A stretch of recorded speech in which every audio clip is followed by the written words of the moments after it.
Out with the old and in with the new. In a shocking development at the 2024 annual meeting, in the very first talk given by Garrett Loesch, we got a massive announcement that there was going to be 2 new governing body members. Here's how he introduced it. We must allow the next generation to come up so they too can enjoy unique privileges in glorifying Jehovah. They are the next generation of circuit overseers, Bethelites, missionaries, construction servants, branch committee members, and so on. We want them to have the marvelous privilege that we have enjoyed as well. That means we must look for ways to teach them, to train them, to encourage them, so that they may use their youth and strength and ability to glorify. We have what a privilege we have as older ones to train and teach younger ones. Teach them, to train them. With that in mind, encourage them. It is a pleasure to announce that 2 additional brothers have been appointed to serve as members of the governing body.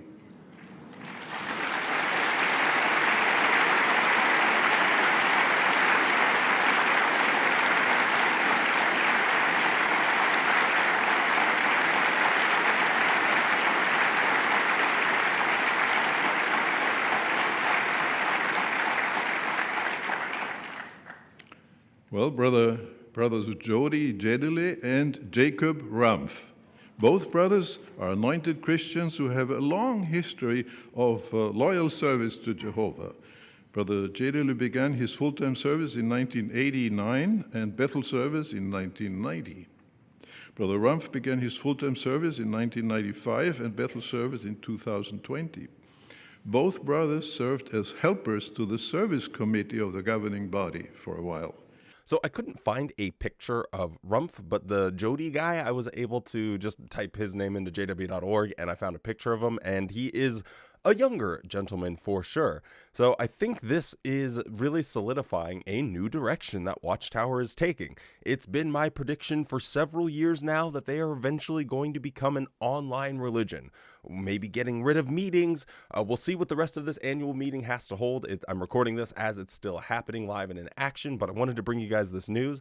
But I think this is going to be a strategic turning where they're like, okay, let's get just a little bit younger here. Now, he was very sure to make sure that people knew that, hey, he is an anointed Christian. This is an important aspect, that they have this facade that, they're still part of this anointed class, because if they're not part of that anointed class, those special 144,000 witnesses that are going to go to heaven, older Jehovah's Witnesses are going to look at this and start scratching their head. But what I don't think Watchtower fully considers, or maybe they just simply don't care, is that just saying that they're anointed doesn't change the fact that these people that have been in the organization since the 70s and the 80s and through the 90s, their idea of what an anointed Christian looks like is someone that was in their 60s, 70s, or 80s.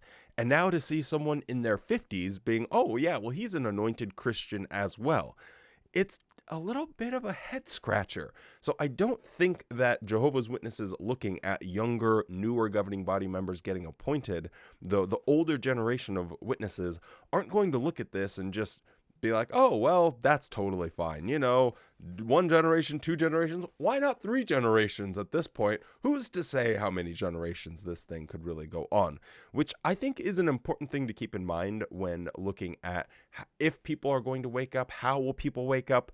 Because a lot of the older Jehovah's Witnesses, at least recently I've started to notice this, are ones that are waking up. I've had a lot of people reach out to me that are like, in their 60s and 70s and 80s that have said, I just couldn't take all of the changes and adjustments. And at a certain point, it became obvious that this wasn't the same religion. Even if they still believe a lot of the fundamental truths of the Bible that they learned from the previous generation of Watchtower followers, this new generation of JW.orgers and this new crop of governing body members, they just can't buy it. So I don't know if this is a sign. I'll have to think about it a little bit more. If this is a sign that, they just don't care about the old guard and they're just going to go headlong into the future. That's what I think. Bury the past, move forward, because as we look throughout Watchtower's history, that is what every single person has done. From Russell to Rutherford, then to Knorr, and then into the governing body era, and now we have this next crop of governing body members that are doing their hostile takeover.